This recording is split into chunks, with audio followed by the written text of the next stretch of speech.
اردو کہانیاں اور معلومات میں خوش آمدید۔ موٹر سائیکل پر تنہا پاکستان کا سفر کرنے والی کینیڈین خاتون سیاح روزی جبریل نے اسلامی تعلیمات اور پاکستانی ثقافت سے متاثر ہو کر اسلام قبول کر لیا۔ محض 1 سال قبل روزی ایک موٹر سائیکل کے ساتھ پاکستانی کلچر اور خوبصورتی کے بارے میں جاننے کے لیے آئیں اور تنہا موٹر سائیکل پر پاکستان کو دریافت کرنے نکل پڑیں۔ انہوں نے لاہور، سوات، ملتان اور گوادر سمیت متعدد مقامات کا دورہ کیا اور پاکستان کی خوبصورتی کو پہچانا اور اسے دنیا بھر کے لوگوں تک پہنچایا۔ روزی جہاں بھی جاتی یوٹیوب پر اپنے ویلاگ سے پاکستان کی خوبصورتی کے بارے میں لوگوں کو بتاتی۔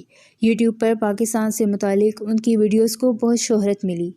روزی پاکستانی ثقافت اور اسلامی تعلیمات سے اس قدر متاثر ہوئیں کہ دائرہ اسلام میں داخل ہو گئیں۔ روزی نے انسٹاگرام پر چند تصاویر شیئر کی جس میں وہ اپنے ہاتھوں میں قرآن پاک کو تھامے ہوئے چہرے پر پاکیزہ مسکراہٹ سجائے ہوئے ہیں۔ ایک اور تصویر میں انہوں نے سر پر حجاب بھی لیا ہوا ہے۔ تصویر کے ساتھ روزی نے خوشخبری شیئر کرتے ہوئے کہا کہ انہوں نے اسلام قبول کر لیا ہے۔ دائرہ اسلام میں داخل ہونے کی خوشخبری کے ساتھ ہی روزی نے کہا، گزشتہ سال میرے لیے کافی مشکل تھا۔ خالق کائنات نے مجھے پاکستان بھیجا، صرف اس لیے نہیں کہ میں خود کو چیلنج کروں اور اپنے درد کو بھول جاؤں، بلکہ مجھے راستہ دکھانے کے لیے۔ بدقسمتی سے اسلام وہ مذہب ہے جس کی دنیا بھر میں غلط تشریح کی جاتی ہے اور سب سے زیادہ تنقید کا نشانہ بنایا جاتا ہے۔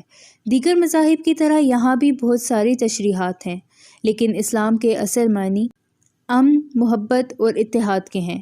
یہ صرف مذہب نہیں بلکہ زندگی جینے کا راستہ ہے۔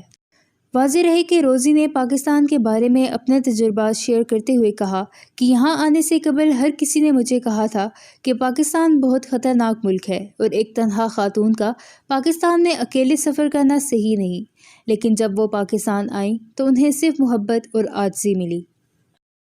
میں امید کرتی ہوں کہ آپ کو آج کی یہ ویڈیو پسند آئی ہوگی۔ مزید ویڈیوز دیکھنے کے لیے اردو کہانیاں اور معلومات کو سبسکرائب کر کے بیل نوٹیفیکیشن کو آن کر دیں تاکہ آنے والی چینل اپڈیٹ سے آگاہ رہیں۔